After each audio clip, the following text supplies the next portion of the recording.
Everyone, good morning. Welcome to Priyanka Tapobrata lifestyle blogs. আশা করছি তোমরা সবাই খুব ভালো আছো। আজকে আবারও একটা নতুন দিন, নতুন ব্লগ শুরু করলাম। সকাল থেকেই ব্লগটা শুরু করেছি, তবে আজকে কিন্তু ভোরবেলা উঠিনি। আজকে একটু বেলা করেই ঘুম থেকে উঠেছি, তার কারণ ভাই আজকে কাজের ছুটি নিয়েছে।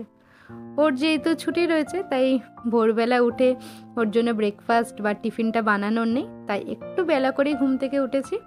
আর ঘুম থেকে ওঠার পর প্রতিদিনের মতোই প্রথমে ফ্রেশ হয়ে নিয়ে এখন পাখিদের ঘরে চলে এসেছি। তো ওদের দানার বাটিটা ঝেড়ে দিচ্ছি। আর আজকের পরিবেশটা দেখে নাও, কালকে তো দারুণ বৃষ্টি হয়েছে। তারপরে সকালবেলা ওঠার পর থেকে দেখছি ওয়েদারটা খুব সুন্দর, মানে এখনও পর্যন্ত রোদ্দুর ওঠেনি, বেশ ঠান্ডা ঠান্ডা রয়েছে আর একটু মেঘও করে রয়েছে। ওই যে কদিন গরমে কড়া রোদ্দুর দিচ্ছিল সেইটা নেই। তো যাই হোক, এখন তো দানা ঝাড়ছি, তবে একটা মুশকিল হয়েছে, দানার বাটির অবস্থা দেখো, এত পরিমাণে লাল পিঁপড়ে, জানি না কোথা থেকে হয়েছে। মানে দানার বাটিটা দেখে তো আমি অবাক হয়ে গেছি। সেই দানাই ঝাড়তে ঝাড়তে, মানে এই লাল পিঁপড়ে সরাতে সরাতে আজকে আমার প্রায় 15 থেকে 20 মিনিট লেগেছে শুধু এই পাখির দানাগুলো ভালো করে পরিষ্কার করতে। প্রচুর লাল পিঁপড়ে ছিল সব কটা বাটিতেই, সেইগুলো একদম এক এক করে অনেক সময় নিয়ে আমি একদম ঝেড়ে পরিষ্কার করে দিয়েছি। আর পাখির ঘরটা তো তার আগেই ঝাড় দিয়ে রেখেছিলাম। ওদের জন্য ফ্রেশ জলও নিয়ে এসেছি, জল দানা ওদেরকে দিয়ে দিচ্ছি। ওরা এবার খাওয়া দাওয়া করুক। মনে হচ্ছে এই বৃষ্টির জন্য এই পিঁপড়েগুলোর আগমন হয়েছে। তবে এত লাল পিঁপড়ে, মানে দেখেই আমি প্রথমে ভয় পেয়ে গেছিলাম যে এত দানার বাটিতে কী করে হলো। তো এখন সমস্তটাই ভালো করে পরিষ্কার করে নিয়েছি, ওদেরকে এখন খেতে দিয়ে দিলাম। ওরা এখন খাওয়া দাওয়া করুক আর আমিও আমার বাকি কাজগুলো কমপ্লিট করে নিই। আজকে তো বেলা করেই উঠেছি, তো এখন অনেক কাজ বাকি রয়েছে। আমি তো প্রতিদিন আর কি প্রথমে ফ্রেশ হয়ে পাখিদের ঘরে আসি, ওদের আর কি কাজগুলো কমপ্লিট করে নিই, তারপরে গিয়ে আমাদের বাসি ঘরটা ঝাড় দিয়ে মুছে নিই। এখন যদিও ওদের কাছে আসার আগে ভাইয়ের জন্য টিফিনটা রেডি করি, ভাই যেহেতু ভোরবেলা বেরিয়ে যায়। তবে ওই যে আজকে যেহেতু ভাই ছুটি নিয়েছে তাই আগে ওদের কাছে এসেছি। তারপরে এসে দেখলাম ভাই ঘুম থেকে উঠে গেছে, ও ছুটি নিয়েছে যে একটু বেশি করে ঘুমাবে, কিন্তু ওই যে উঠতে উঠতে একটা অভ্যাস হয়ে যায়। যদিও অত ভোরে ওঠেনি, ও ওই 8:30 9টার দিকে ঘুম থেকে উঠেছে। তারপরে দেখছি ও নিজের ব্রেকফাস্ট আজকে নিজেই বানাচ্ছে। জিজ্ঞেস করলাম কী বানাচ্ছিস, বলে ডিমের ভুজি বানাচ্ছি, মানে এগ ভুজিয়া। অনেক দিন নাকি নিজের হাতে বানিয়ে খাইনি। আমি মাঝখানে একদিন বানিয়ে দিয়েছিলাম, তবে দেখলাম আজকে নিজেই বানাচ্ছে, তো আমি ওকে একটু হেল্প করে দিলাম। সম্পূর্ণটাই ওই করেছে, কাটাকুটি দেখতেই পেলে ও নিজেই করে নিয়েছে, পেঁয়াজ টমেটো কাঁচা লঙ্কা, আমি শুধু এসে একটু নাড়াচাড়া করে দিয়েছি। তো ভাইয়ের ব্রেকফাস্ট রেডি। এই হলো ভাইয়ের ব্রেকফাস্ট, ব্রেড সাথে এগ ভুজিয়া আর সাথে রচা। ভাই দুধ চা খায় না, ওই জন্য রচা করেছে। আর এখন আমি আমাদের জন্য চাটা বসাচ্ছি, মানে আমার জন্য, মায়ের জন্য আর বাবার জন্য। আমরা তো দুধ চাই খাবো। আমি যদিও খুব একটা চা খেতে পছন্দ করি না, আমি চা অত নেশাও নেই, তবে একটু ঠান্ডা ঠান্ডা ওয়েদার থাকলে তখন চাটা খেতে ভালো লাগে, মানে শীতের সময় কিংবা বৃষ্টি হলে তখন বেশ ভালো লাগে। যাই হোক, বাবাকে এখন টিফিনটা দিয়ে দিচ্ছি। আর আকাশের অবস্থা খুবই খারাপ, মায়ের এখনও স্নান হয়নি, মা স্নান করে এলে তারপরে আমি আর মার টিফিনটা করব। লঙ্কাগুলো তো রোদে দিয়েছিলাম, তবে ওয়েদারের যে অবস্থা দেখলাম আকাশে ভালোই মেঘ মেঘ ছিল, ওই জন্য ভয়ে লঙ্কাগুলো তুলে নিয়েছি, কারণ বৃষ্টি চলে আসলেই লঙ্কাগুলো একদম নষ্ট হয়ে যেত। তো এই জন্য লঙ্কাগুলো তুলে নিলাম। তারপরে তো মা স্নান করে এসেছে, আমাদের টিফিন কমপ্লিট হয়ে গেছে। এখন আমি রান্নার জোগাড় করছি, আজকে হবে আলু পোস্ত। তো সেই জন্য আগে পোস্তটা বেটে নিচ্ছি। মা তো টিফিন করে ভাত বসিয়ে দিয়েছে, আমি ততক্ষণে এসে আগে পোস্তটা বেটে নিলাম। এটা বড় একটা কাজ, তো আমি রান্না করার সময় চেষ্টা করি রান্নার জোগাড়টা আগে করে নিতে, তাহলে না আমার রান্না করতে বেশ সুবিধা হয়।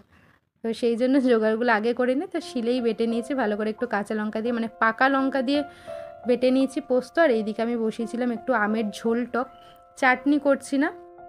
মানে আমটা আমি প্রথমে ভেবেছিলাম হয়তো পেকে গেছে, মিষ্টি হবে, মানে 2-3 দিন আগে বাবা নিয়ে এসেছিলো, কেটে দেখলাম একদম হলুদ হয়ে গেছে। তারপর ভাবলাম যে মিষ্টি হবে, এমনি খেয়ে নেবো। ওরে বাবা, যেই মুখে দিয়েছি এত টক! তো সেই জন্য ভাবলাম একটু ঝোল টক করে নিই, একদম পাতলা করেই ঝোল টক করেছি। ফোড়নে শুধু শুকনো লঙ্কা দিয়েছি, আজকে আর সর্ষে দিইনি, কারণ সর্ষে দিলেই ভাই একদম পছন্দ করে না, আমারও খুব একটা ভালো লাগে না, ওই জন্য আর সর্ষে দিইনি। তা আমি একদম পাতলা করে ঝোল টক করে নিয়েছি। আর এইদিকে মা এখন পাঁপড় ভাজছে। আজকের মেনু ভাত, ডাল, পাঁপড় ভাজা, তার সাথে আলু পোস্ত, আর এই যে আমের ঝোল টক করেছি ওটাই, আর কিছু না। ডালটা আর পাঁপড়টা মা ভেজেছে, আমি আমের ঝোল টকটা আর এখন পোস্তটা করছি। তা আলুগুলো ভালো করে মশলা দিয়ে কষে নিয়েছি। কিছুটা পোস্ত এখন দিলাম আর কিছুটা পোস্ত পরে দেবো, মানে পোস্তটা জল দিয়ে একটু ফুটে গেলে তারপরে পোস্তটা দেবো। আমি এইভাবেই রান্না করি, দুভাবে আর কি, দুবার পোস্তটা দিই, একবার কষার সময় অল্প একটু দিই, তারপরে ফুটে গেলে দিই। তো এইভাবেই আমি করি, সবার রান্নার পদ্ধতি আলাদা, তো আমি এইভাবেই রান্না করি। তো পোস্তটাও কমপ্লিট, রান্নাও আমার সমস্ত হয়ে গেছে। এবারে যাবো স্নানটা করে আসবো, তারপরেই খেয়ে নিলেই মোটামুটি একটা বড় কাজ হয়ে যাবে। তো রান্না বান্না করে চলে গেছিলাম স্নান করতে, স্নান কমপ্লিট। ভাই তো আমার আগেই আজকে স্নান করে নিয়েছে। আর এখনও দেখতে পাচ্ছ এখনও রোদ্দুর ওঠেনি, ভালোই মেঘ করে রয়েছে। ভেবেছিলাম তো আজকে হয়তো বৃষ্টি হবে, তবে আজকে আর এখনও পর্যন্ত তো বৃষ্টি হয়নি। তারপরে এসে দেখলাম মা ভাতও বেড়ে দিয়েছে, একটু লেটই হয়ে গেছে আমার। যাই হোক, আজকের মেনু তোমাদের সাথে আগেই শেয়ার করে দিয়েছি, ভাত, ডাল, তার সাথে পাঁপড় ভাজা আর আলু পোস্ত, তার সাথে আমের ঝোল টক। আর এই যে ভাইকে দেখছো এখন অবধি পর্যন্ত খেতে বসেনি, কারণ যতক্ষণ না ওর ভাতটাই মাখিয়ে দিই ও কিন্তু খেতে বসে না। তো ওর ভাতটা মাখিয়ে দিয়েছি, খাওয়া দাওয়া করে নিয়েছি।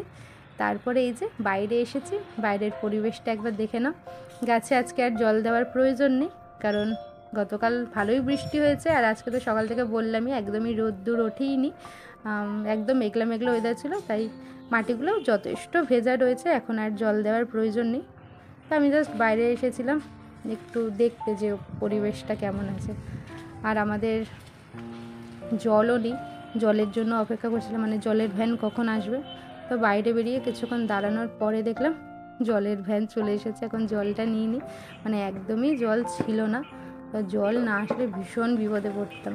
তো জল চলে এসেছে, এখন একদম 3টে ড্রাম ভরে নিয়েছি।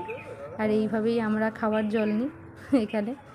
আর বাইরের ওয়েদারটা দেখে নাও, এই যে রোদ্দুর না উঠলে বেশ ভালো লাগে, তবে গরমকালটা আমার একদমই পছন্দ না। এই রকম একটু মেঘলা মেঘলা ওয়েদার হয়ে থাকলে কিন্তু মন তো লাগে না, তাই না? তো আমার ব্লগটা যারা শেষ পর্যন্ত, মানে এখনও পর্যন্ত যারা দেখছো বা পুরোটা দেখছো, তাদেরকে অসংখ্য ধন্যবাদ। তোমরা কিন্তু অবশ্যই জানাবে যে তোমাদের কেমন লাগছে আমার ভিডিও দেখতে, আমার ব্লগগুলো দেখতে, বা তোমরা কেমন ভিডিও দেখতে চাও।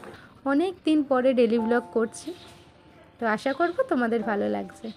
আর এই যে তোমাদের সাথে একটা দারুণ জিনিস শেয়ার করছি, যে পুকুরে দেখতে পাচ্ছ একজন ডুব কাটছে, যে পানকৌড়ি, মানে আমি নিজেও অনেক দিন পরে দেখলাম এরকম ডুব কাটতে। মানে কদিন দেখছিলাম যে পুকুরের পাশে বড় গাছগুলোতে এসে থাকে, মানে নারকেল গাছ, খেজুর গাছে, তবে অনেক দিন পরে দেখলাম ডুব দিয়ে দিয়ে স্নান করছে, আর হয়তো দুটো একটা মাছও ধরছে। তবে এই যে দূরে দেখা যাচ্ছে ডুব দিচ্ছে, জানি না তোমরা কতটা স্পষ্ট দেখতে পাবে, তবে এই দৃশ্যটা কিন্তু আমার কাছে খুব সুন্দর লাগছে। তোমাদেরও কেমন লাগলো জানিও। আজকাল তো এরকম আর দেখাই যায় না। এই যে বারবার ডুব দিচ্ছে, স্নান করছে, আর হয়তো 2-4টে মাছও খাচ্ছে।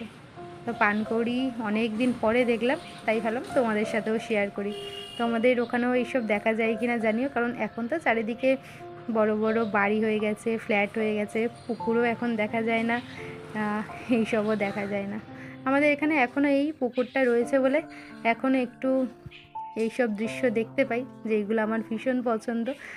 শহরের এই যে ইট কাঠ পাথর ফ্ল্যাট, এসব আমার খুব একটা পছন্দ না, তা আমার এরকম পরিবেশই ভালো লাগে। প্রকৃতির সাথে একান্তে সময় কাটানো আমার বরাবরই ভীষণ প্রিয়। আজকের ব্লগটা এ পর্যন্তই থাকলো। কেমন লাগলো অবশ্যই জানিও। ভালো লাগলে একটা লাইক করো, কমেন্ট করো, পারলে তোমাদের পরিবারের সাথে, বন্ধুদের সাথে ব্লগটা শেয়ার করে দিও, যাতে সবার কাছে ব্লগটা পৌঁছে যায়। আর চ্যানেলে যদি কেউ নতুন হয়ে থাকো, যদি তোমাদের ভালো লাগে, তাহলে প্লিজ সাবস্ক্রাইব করে পাশে থেকো। টাটা।